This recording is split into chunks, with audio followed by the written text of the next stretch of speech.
নমস্কার বন্ধুরা, আজকে চাটনিটা আমি তৈরি করছি। কড়াইতে তেল দিয়ে দিলাম, কড়াই বসিয়ে দিয়েছি।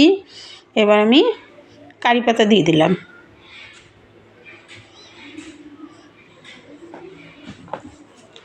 আদা বাটা চাটনির জন্য। এই চাটনিটা খুব সুস্বাদু হয় খেতে, বেশি সময় লাগে না, খুব অল্প সময়ের মধ্যে হয়ে যায়। দেখুন, নারকেল কোড়া দিয়ে দিলাম, দিয়ে এবার একটু আমি ভালো করে নেড়ে চেড়ে নেব। চাটনিটা এত সুন্দর লাগে খেতে, এত অপূর্ব লাগে, এত কম জিনিসের মধ্যে যে এত সুন্দর চাটনি হয়। দেখুন, ধনেপাতা দিয়ে দিলাম, এবার কিছু ছোলার ডাল দিয়ে দিলাম, দিয়ে আমি ভালো করে আর একটু তেল দিয়ে দিলাম। এবার ভালো করে আমি একটু লাল লাল করে ভেজে নেব। এই চাটনিটা যে খেতে এত অপূর্ব লাগে, এত সুন্দর লাগে, না খেয়ে দেখলে বুঝতেই পারবেন না এত অল্প সময়ের মধ্যে এত সুন্দর একটা চাটনি যে হতে পারে। দেখুন, এবার আমি এটা নেড়ে চেড়ে লাল লাল করে ভেজে নেব। আমি তার মধ্যে 3টে কাঁচা লঙ্কা দিয়ে দিলাম। শুকনো লঙ্কা আমি এটার মধ্যে ব্যবহার করলাম না, কাঁচা লঙ্কা দিয়ে আমি চাটনিটা করব। আপনারা চাইলে শুকনো লঙ্কাও দিতে পারেন, আমি শুকনো লঙ্কা দিচ্ছি না। দেখুন, আমার সব কিছু ভালোভাবে ভাজা হয়ে গেছে। এবার একটা মিক্সিং জারের মধ্যে সব আমি নিয়ে নেব, নিয়ে একটা সুন্দর পেস্ট তৈরি করে নেব।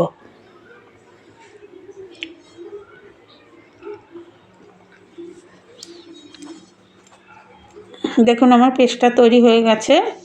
এবার চাটনিটা একটা বাটিতে ঢেলে নেব, ঢেলে এবার চাটনিটা এত ঘন হবে না, একটু পাতলা করতে হবে, নাহলে ভালো লাগবে না খেতে। এবার আমি একটা চাটনির মধ্যে একটা তড়কা লাগিয়ে দেব। তার জন্য আমি আবার একটা কড়াই বসিয়ে দেবো। দেখুন, আমি কড়াইটা বসিয়ে দিয়েছি। কড়াইতে আমি অল্প করে তেল দিয়ে দিলাম,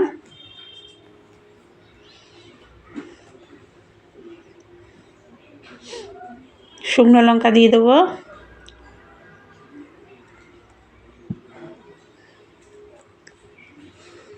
শুকনো লঙ্কাটা একটু ভাজা ভাজা হলে এবার আমি সর্ষে আর কারি পাতা দিয়ে দেবো।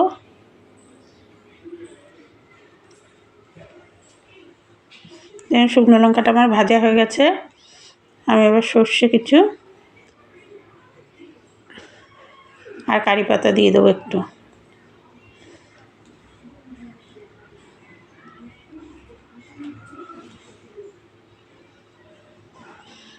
আমি তেঁতুল পেস্ট করার সময় দিতে ভুলে গেছিলাম, তাই আমি এখন তেঁতুলটা দিয়ে দিলাম, আর প্রয়োজন মতন লবণ দিয়ে দিলাম, অল্প একটু মিষ্টি দিয়ে দিলাম। এবার চাটনি মিক্সিং জারটা ধুয়ে একটু জল দিয়ে দিলাম, কারণ চাটনিটা আমার খুব ঘন হয়ে গেছে, তাই তড়কা লাগানোর সময় একটু জল দিয়ে দিলাম, ফুটিয়ে নিয়ে এবার আমি এটা চাটনির মধ্যে ঢেলে দেবো। এই চাটনিটা করে খেয়ে দেখবেন বন্ধুরা, খুব সুন্দর লাগে, খুব অল্প সময়ের মধ্যে হয়ে যায়। এটা ঢোকলা দিয়ে, ইডলি দিয়ে, কোনো পরোটা দিয়ে, যা দিয়ে ভালো লাগে, কোনো পাকোড়া দিয়ে আপনারা খেতে পারেন। যদি ভালো লাগে একটা লাইক কমেন্ট শেয়ার করে দিন। ধন্যবাদ। দেখুন, এটা আমি ভালো করে একটু মিশিয়ে নেব সব কিছুর সঙ্গে। চাটনিটা আমার তৈরি হয়ে গেল। আমি কাঁচা লঙ্কা দিয়েই করেছি, তার জন্য কালারটা এরকম এসছে। আমি কোনো শুকনো